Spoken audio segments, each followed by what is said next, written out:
Hi again, Laura. Um, so this part of the video, I will talk to you about again groups and how to like toets, PI toets, but in a practical exam or in a practice examen part. Yeah. So I did my exam in Houten, Utrecht, and my schedule is actually 8 to 3 p.m. I think. Yeah. So it's but or I think that was 8:30 or 9. But actually I arrived in the examen area so early, and but the lady was so kind. She said, yeah, if you'd like to start, then what do you like, you can start. And then I said, yeah, okay, I can start now. And so you will be in the practice exam, you will have one teacher, and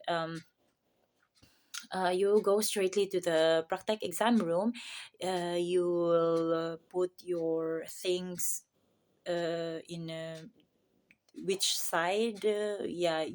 Just find a place to put your things, because basically they will put chair there, one chair for your stuffs to be there. So you just put it there, and after that one, you will be guided in the table, which you will have your laptop.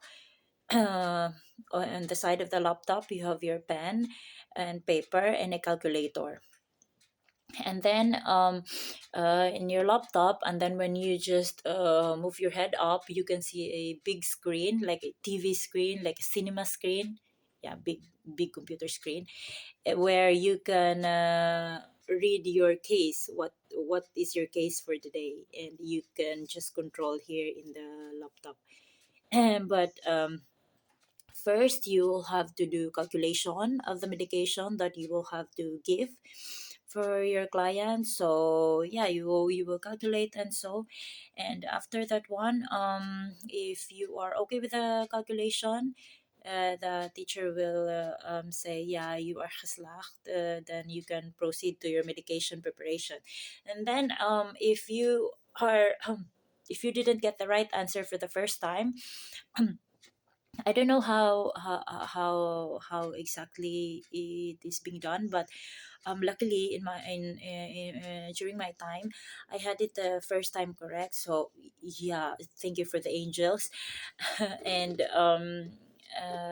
so she just told me that you can go to the next table and prepare your medication. But my teacher said, the teacher that I had way back when I did my review, she said if you don't get it for the first time, the teacher will actually give you a chance, one more chance. And then even the teacher will even help you or give you hints of what you have to calculate in order for you to get the right answer. So I think that is more easier if the teacher will do that. And after that one, yeah, you'll proceed to the next table. There you can find all needles, syringes, everything that you will have to do with your handling it. And for this practice exam part, you'll just have to do two handlingen. It depends on which branch you choose. I chose VVT, which is Verplay, Taus, and Verzorgings. And so I did injection, IM, and eenmalig man catheterisatie. And and I don't know what branch you picked, but it will really just depend on what branch you pick. And you, example, if you pick hospital, then the handling that you will do, it's in the hospital also, not in the nursing home. Yeah, and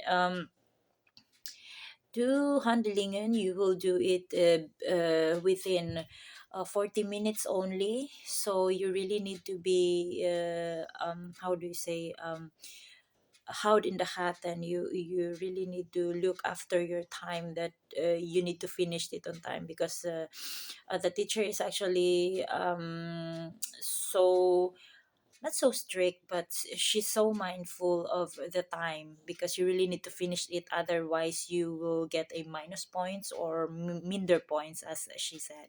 So, yeah, but don't worry because if she thinks that you are going too slow with your pacing, then every time she will remind you anyway that, hey, you only have this minute, so can you make it faster or so. Actually, the teacher is kind of helpful and yeah, not so strict. Actually, it's just okay. But but then again, maybe it depends on the on your teacher on that day because I am not sure if you will get the same teacher as my teacher. And I don't know also if you will be taking in Houghton, which is the same area or the same place where I took my exam. So it depends. And yeah, for the how do you say, for the injection part, the teacher is really mindful of how you how do you say, which medications you need to use, um how to say, which medications you need to use gloves during preparation, or not to use gloves during medication during preparation of that medication. So you really need to think of what kind of medications when I am going to prepare that I need to do hand gloves. Yeah. And yeah, for me, I had fraxiparin at that time, I think. And the teacher said, because she asked me like, do you, you're not using gloves but you have your gloves here set aside. And then I said, yeah, basically according to new Richting line protocol, you don't need to use gloves in principle, but yeah. And then she said, that is right, but since you are preparing so irritant medicati that can further, how do you say, damage your own skin, then you need to do hand gloves when preparing it, so to protect your own skin. And then I said, yeah, okay. So she really did marked on that, but she was not so strict as giving so minus points, I think. But just so you know what you are doing and when you will have to do it or not to do it. And next is that because she is just right beside you, so she really observes like step per step what you're doing. And at that time, she was really into my how do you say, on air, on air or ontluchten with my how do you say, with the bubbles of my injection. And I was really having a hard time because I wasn't able to really practice so much with that handling.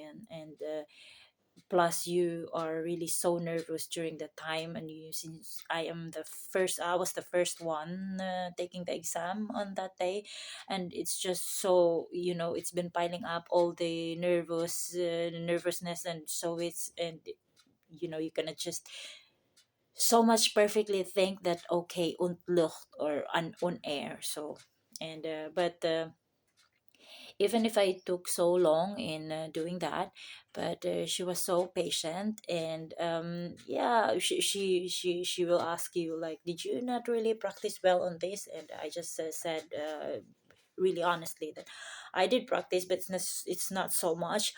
But I really did practice, really. But I'm just so nervous this time, and it's been, yeah, you just need to be honest, and maybe she'll really understand also, because you are not the only one that is giving that the same reason, also nervous as what it is. And yeah, and so luckily it went well and it was okay. And after that one, you will proceed to your another handling. And basically, you what is written in the protocol, you just binum it like step per step.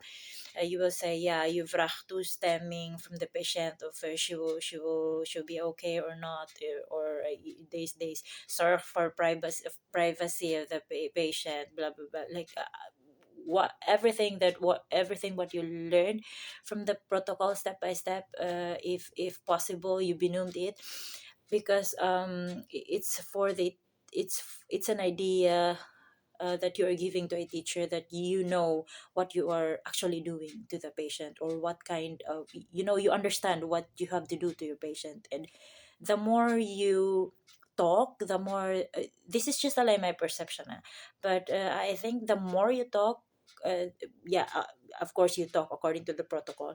The more you talk, the teacher will have an idea that, okay, she knows what she's doing, so I don't need to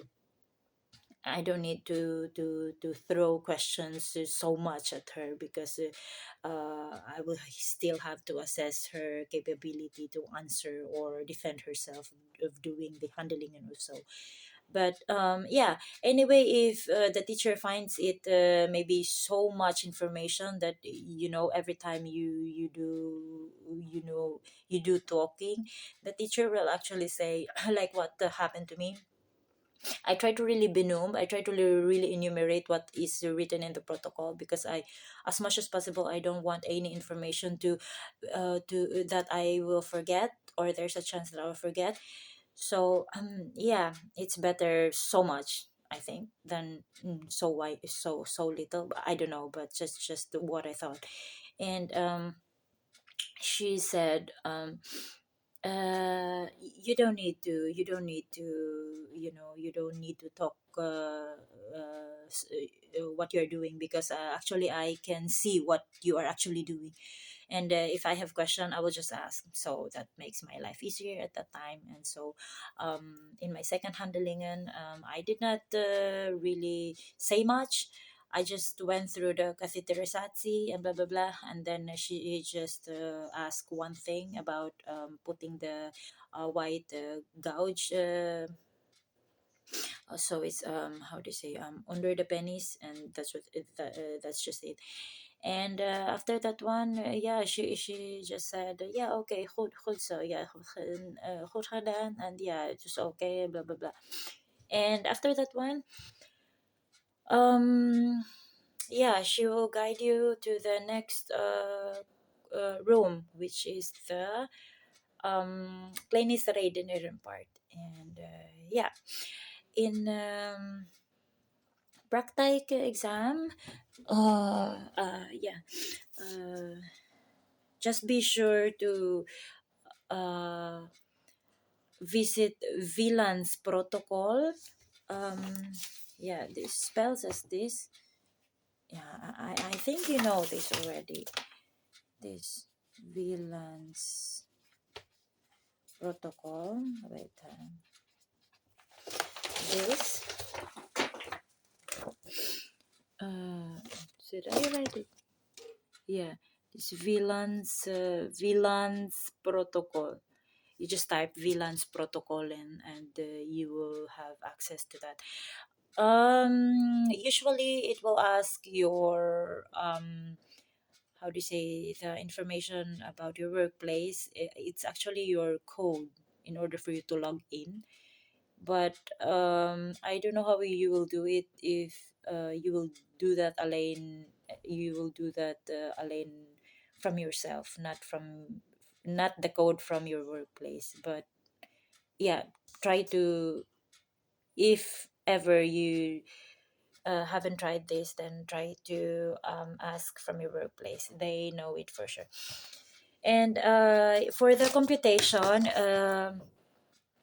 there's a lot of resources that you can actually have your review for calculation.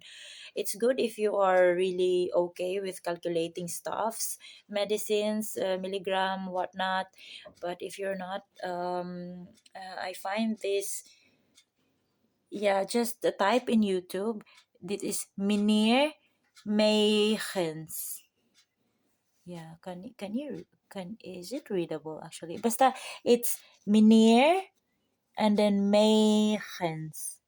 Yeah, and then he is so I think he's so famous in yeah, in YouTube, because he has quite a lot of subscribers too. And I find the calculations of this Meneer so handy, and it's really simplified. So I don't know, just find what fits you best, what fits your learning best. If you already have your resources, that's super good, but this one I was using this again, meneer Megens. Yeah, if you happen, if this was not still readable, you can always yeah, message me or so.